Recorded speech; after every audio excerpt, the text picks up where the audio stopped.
I was hidden, and until I was real with myself recently, I thought it was the safest place to do, the safest place to be.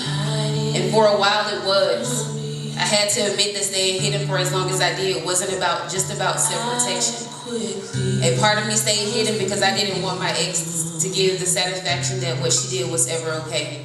You see, I never got a chance to release, to let it all out in a way where people were rooting for my right to be in pain, my right to be angry, my right to be heard. I didn't get that.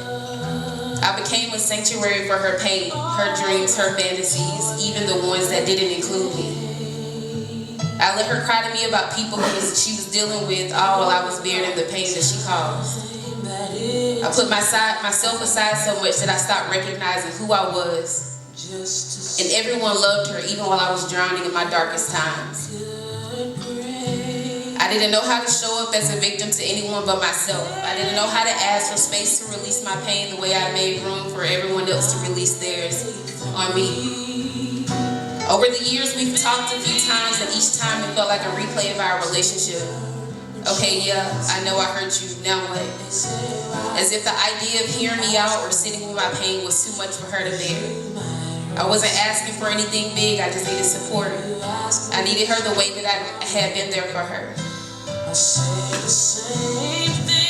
Our last conversation felt different. It was as if she finally understood.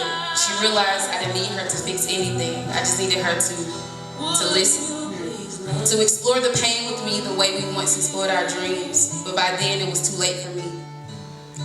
If there's one thing I've learned is how to be real with myself. And I told myself, get your shit together. Because you're the only one still hurting, still carrying the weight. My body tried so hard to protect me, even from myself, that it almost killed me. And no one knew. All that time I thought I was protecting myself from other people, but the truth is I didn't know how to let go. My heart had became a graveyard, and the grief I refused to feel had taken up every corner of it. And there was no room left for love. I didn't know if I'd ever feel it again. I always had the intention to heal fully and to be all that I knew I could be, where pain and trauma wasn't the main reason, the main leader. And listen, my darkest times weren't all because of her, but our 8-year on and off relationship was hidden because she was afraid, and I let her be. I made so much space for her comfort that I completely neglected my own. So when I let her go, I didn't feel the void of being hidden, so I created it again. I hid myself, I diminished. And she wasn't a safe space, but she was familiar. I knew she cared. And if it were up to me, I would have shouted to the world how much I loved her, how much I wanted to be with her. Outside of the mess, she was my person. And maybe it's crazy to be talking about this all after so many years, but what happened to me is what happens to people in old age. All the things they didn't let themselves feel or move through come rushing back, and sometimes they don't survive it. I didn't want that to be my story. So here I am, all these years later. I've truly forgiven her, I've forgiven myself, and I'm better than ever.